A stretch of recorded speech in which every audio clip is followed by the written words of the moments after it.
Once again, Decoder Ring Theater presents another page from the casebook of that master of mystery, that sultan of sleuthing, Martin Bracknell's immortal detective, Black Jack Justice, starring Christopher Mott as Jack and Andrea Lyons as Trixie Dixon, girl detective. The name's Dixon. Trixie Dixon, girl detective. They say that fate is a funny thing, but they're usually not laughing when they say it.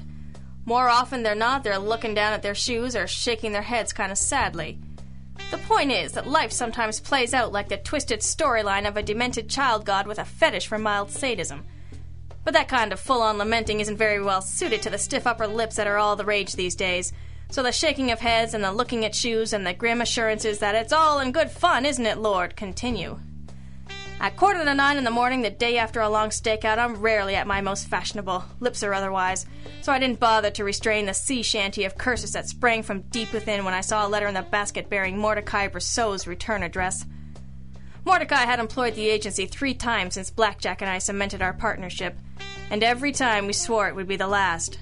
I cracked the envelope and read the letter with great expectation of a shiny new pain in the neck, courtesy of Monsieur Brasseau. The news was not at all what I had expected, but I guess that's what they mean when they say fate's a funny thing. I couldn't wait for old Squarejaw to get a load of this. Hey there, Trix. What's the good word? Mordecai Brasseau. Okay. I'm going out and coming in again, and you're going to say any other 2 words to me. Understand? Understood. Good. Morning, Trixie. Mordecai Brasseau. Why do you torment me? You have to ask. It's too early for this. It's 10:45, Bright Eyes. It's too Monday for this. It's Wednesday. Exactly. Mordecai Brasseau. No. I don't care. We couldn't walk Mordecai Brasseau's dog without winding up in the hospital. We couldn't mow Mordecai Brasseau's lawn without getting slapped for contempt of court. He's a nice enough man, but he's a jinx. A jinx, I'm telling you. I agree. Good. Mordecai Brasseau. No! I refuse. I don't care how badly we need the case. We said it before, and by Jiminy, this time I'm making it stick. The agency has done its last day's work for Mordecai Brasseau. Ever. Fini. I agree. You do? Yes. Good. Mordecai Brasseau... Stop doing that! Yeah, let me finish. Fine. Mordecai Brasseau is dead. Oh. I see. Good. Good? Sorry, Mordecai. Rest in peace and all that. No disrespect to the dead, but still. Still? If the only way he was going to stop showing up on our doorstep with another tangled web to dump in our laps is to shuffle off this mortal coil, then I say, good. Little early in the day to be mixing your Shakespeare like that, isn't it? How did you know? Mrs. McKinney, my high school English teacher. Told you Mordecai was dead? Yes, Jack. My high school English teacher rose from her grave, stopped by the office, and told me Mordecai Brasseau had joined her bridge league. I'm going to go out and come in again. Pull yourself together. We got a letter from his estate. Whose estate? Mordecai's. We've been invited to the reading of the will. The will? The will. You know, I always liked poor old Mordecai. The first time I met Mordecai Brasseau, I wound up in traction. Believe it or not, it was my fondest memory of the guy. He was a nice enough fella, I suppose, if you're the sort of masochist that forms lasting friendships with a perennially cursed. That's a PI's lot in life. Folks don't often come to you for help because they're the sort of person everything works out for. The guy beside Mr. Lucky. The one with the little rain cloud over his head. The one who's spilling salt, walking under a ladder as a black cat crosses his path. That's your client. And as hard as you try to take charge of the situation, to make your luck his luck, well, the fact remains that you're a flatfoot with one decent suit, slightly higher on the social strata than a peeping Tom, with nobody at home to care if you walk through the door at the end of the day or not. Fact of the matter is, a detective's not the luckiest guy in the world at the best of times. But somehow, with Mordecai around, you always felt that much more keenly. He was a decent client, didn't lie to you much, paid his bills on time, never squawked about expenses that didn't deserve it. But every moment you spent with him increased your chances of getting your shirt tails caught in the karmic wheel and mutilated in the gears of the cosmos. And he knew it. Maybe putting Trixie and I in his will was the little guy's way of balancing things out.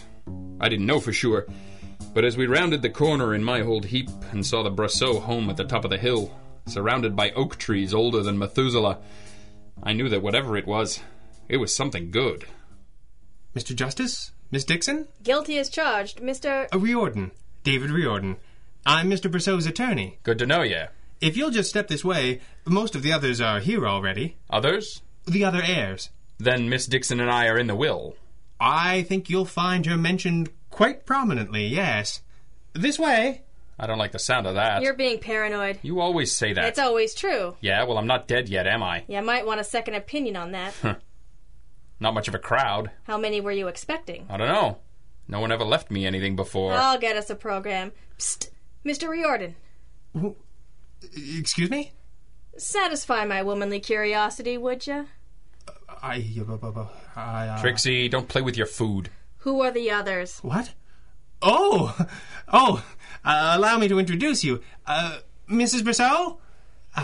Mrs. Rachel Brasseau. This is Mr. Justice and Miss Dixon. We're very sorry for your loss. What? Oh, yeah.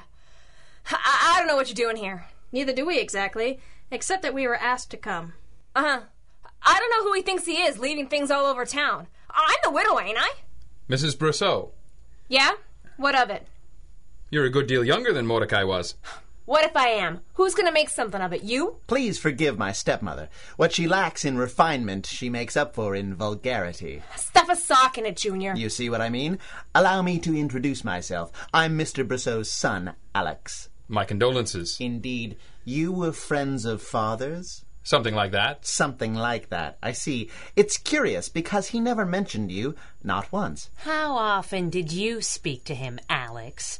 And when you did, it was only to ask for money. And the cold front of self-righteousness moving in must mean little sister Jennifer has arrived from the airport. Jenny, good to see you.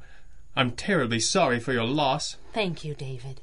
And thank you for all you've done in the last few days. If I have been of any comfort, I'm truly glad. Yes, David, old boy. The way you cooked up 2 phony heirs to siphon off more of dear old Dad's estate was very comforting. Mr. Justice and Miss Dixon's part in the proceedings are very well documented, Alex. I'm sure you'll be completely satisfied with that. I doubt that very much. But it's true. And if you'll all just take a seat, I'm sure I can satisfy you of that. You see, Mr. Brasseau anticipated some resistance to his wishes, so he took the added precaution of recording his voice, especially for this occasion, on this machine, which I shall now play if you're all quite comfortable. This is ridiculous. And more than a little distasteful. Nevertheless, it is all perfectly legal, I assure you. Mr. Brasseau's wishes are all documented properly. He simply wanted to read them himself. If you'll all just bear with me while I play this record. Good day, one and all. Father! Shh, Jenny. I, Mordecai Brasseau, being of sound mind and... Oh, for heaven's sake, David, I don't have to read all this part, do I? All right, then. You all know each other, or at least most of you do. For better or worse, you're my family, and more of it was worse than better. But it's over now. Or at least it nearly is. What is that supposed to mean? If all went according to plan, there should be 2 strangers sitting amongst you. Hello, Jack. Hello, Trixie. I know I've been more trouble to you than I'm worth, but I've got one final favor to ask of you. Oh, no. One final job, you might say. Son of a... The bulk of my estate will be divided among these 3 specimens you see here. My son, my daughter, and my wife.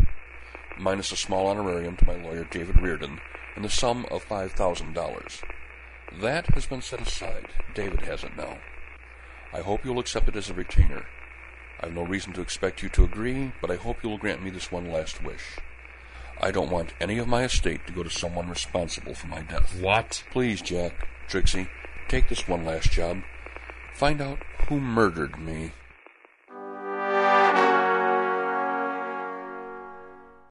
You are listening to Black Jack Justice from DecoderRingTheater.com.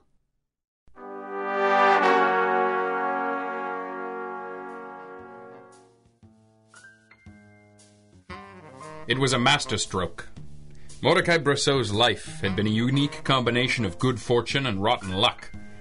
The kind of money he was born into should have been enough to keep anyone happy. But it doesn't work that way, and it never has. It's the source of all those news stories about ex-millionaires living in tumble-down shacks, movie stars with nothing left but a lifestyle. However much money there is, it always smells like more. And there's always a wolf at the door ready to exploit that. Mordecai had been a sucker most of his life. It's tough to feel sorry for guys like that. But if he was right, if someone in his own family had finally got tired of waiting for nature to take its course and elected to loosen up the purse strings prematurely, well, we couldn't let that go. And that was Mordecai's final masterstroke. He had cheated death in a way.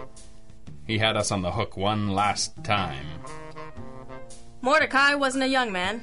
Wasn't an old man either, but his death hadn't shocked anyone. An autopsy was only performed because the will demanded it. It was either open him up, or the entire estate went to a children's hospital. She couldn't have that naturally, so the widow Brasseau had agreed. They found high concentrations of arsenic in his body, as if he'd been dosed slowly, murdered bit by bit over the course of a year or more. That could only mean one thing. Someone very close to our boy Mordecai had to have done him in. The snobby, petulant son Alexander, the dour daughter Jennifer, the sour, gold-digging third wife Rachel.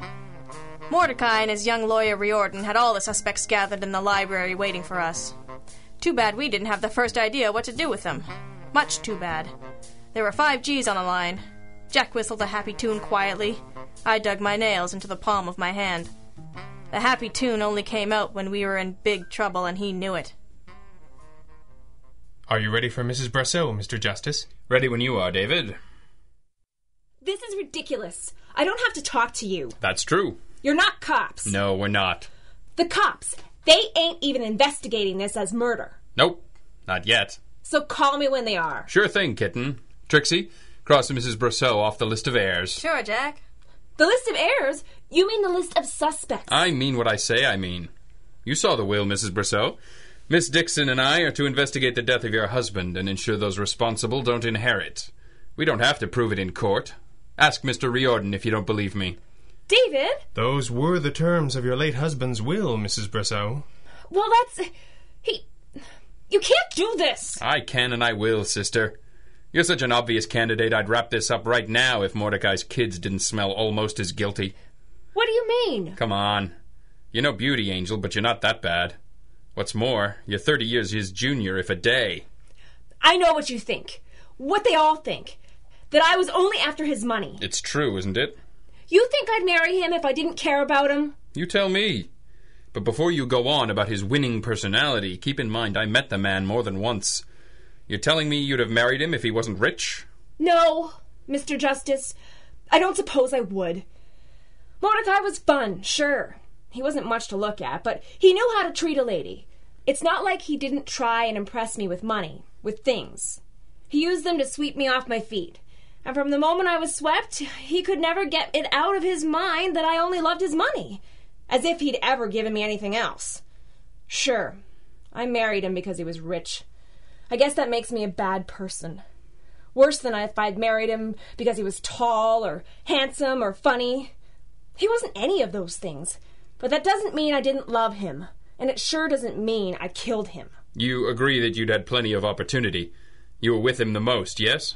Sure, I was around. Except in the spring. What's that? The spring. My mother always wanted to go to Paris. Mordecai let me take her there in the spring. How long were you there? 10 weeks, maybe a little more. Thank you, Mrs. Brasseau. You can wait outside. Bring in the sun, would you, David? Right away. Well, Sherlock? He gets poisoned for 8 months, gets a 2.5-month break, and dies 2 months later. I don't like it. You want to take the next shift? Alex won't like that much. That's what I'm counting on. All right, Flatfoot.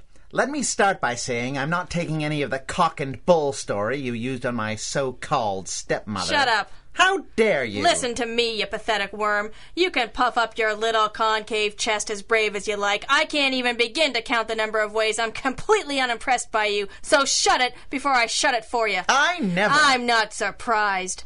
You made it perfectly clear from the moment we walked in here that you didn't much care for your father one way or another. But somehow we're supposed to think you wouldn't dirty your hands with his murder? I couldn't possibly... I'm not sure you've got the brains for it or the patience.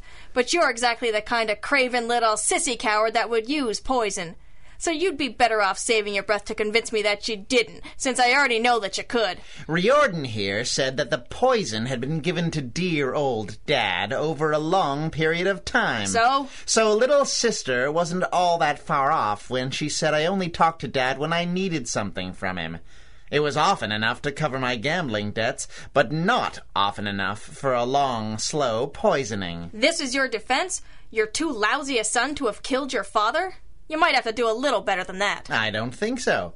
There were plenty of times when I was flush enough not to come round for months on end. I have witnesses. If you disqualify me from the will, I'll overturn it in court. You don't even care that he's dead, do you? He got a better son than he was a father. He never wanted me to go without, indulged my every whim. It got so the only way I could get his attention was to need something more. At first, the attention mattered most, but by the time I was 12, I could take it or leave it, as long as the goodies kept coming. At any rate, I've put up with enough of this. I'll be in the kitchen. Call me when you geniuses have come to your conclusions. I could use a good laugh. One more, David. Yes, sir. That didn't go that well. It went. That's what matters. Jennifer Brasseau? You know it is. You just came in from the airport. That's right. I was in Rome. You made it back for the reading of the will, but not your father's funeral? There were a number of things to wrap up. I'd been away for 2 months. So, you see, I couldn't have poisoned Father. Is that the only reason? I doubt he would have considered me much of a threat. He never took anything I did very seriously. Why? What do you do? That he should have taken more seriously, I mean. It wouldn't have mattered. You wouldn't understand.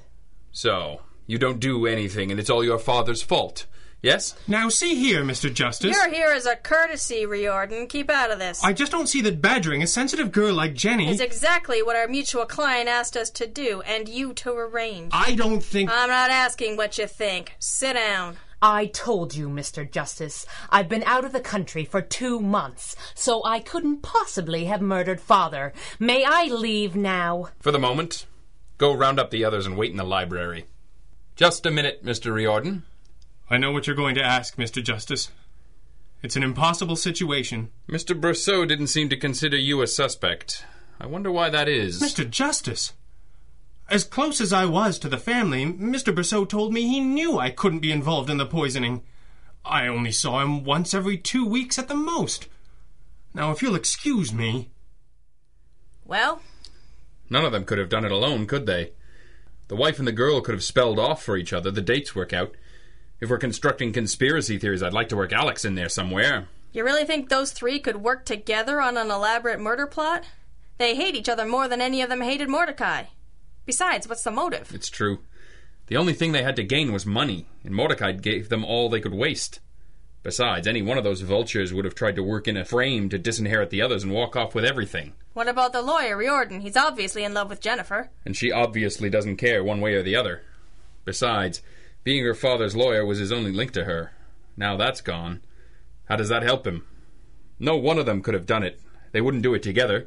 None of them stand to gain anything except the death of a poor schlub who they blame for their problems. Makes me actually feel sorry for Mordecai. Seems like he did just about everything wrong, but without malice. Whatever he did, it only seemed to drive them away. In the end, he had nobody but himself. Jack, that's it. What? Who was the only person with enough access to Mordecai to poison him slowly for months on end? Who? Mordecai. Wait, let me finish. If someone pulled off a slow poisoning like that, there'd be no reason for Mordecai to suspect he'd been murdered. How else would he have known he'd been poisoned, and by something that his lawyer couldn't have dosed him with because he didn't see him often enough? Unless he could attend his own autopsy, he couldn't know unless he'd done it himself. And maybe he brought us in to question his family, show them, really make them see how they treated him. It's pathetic. It's self-destructive and needy. It's Mordecai. What do we do? We give him what he wanted, a show. We gather everyone together, show them why we think they're capable of murder, then we eliminate them one by one. But we try and give them something to think about. Maybe one of them, just one of them, realizes it's not very nice, I guess. But neither are they. Relax, Trix. You sold me. Let's go. And that was just what we did. I hope that wherever he was, it gave Mordecai Brasseau some sense of satisfaction. He'd used his money to try and buy love, and when it all failed on a grand scale, he used $5,000 to buy himself a good scare for those he'd never connected with. It would keep the wolf from the door for a good while, but I couldn't shake the feeling that by seeing things through, we were somehow endorsing what Mordecai had done. Jack said later that he'd rather have been back in traction. I was inclined to believe he was right. And so the last case Mordecai Brasseau would ever tangle us up in, the one he'd meant to be an easy job to make up for the trouble he'd given us over the years. Well, in a way, it ended up being the worst one of them all. But like they say, fate is a funny thing, fate is. Blackjack Justice, Episode 7, Justice Be Done, was written and directed by Greg Taylor and starred Christopher Mott and Andrea Lyons, with additional voices provided by Gregory Cook, Shannon Arnold, Clarissa de Nederlanden, and Greg Taylor. This recording and the story, characters, and situations depicted within are the property of their author and creator and protected by copyright. Until next time, remember, DecoderRingTheater.com is your address to adventure.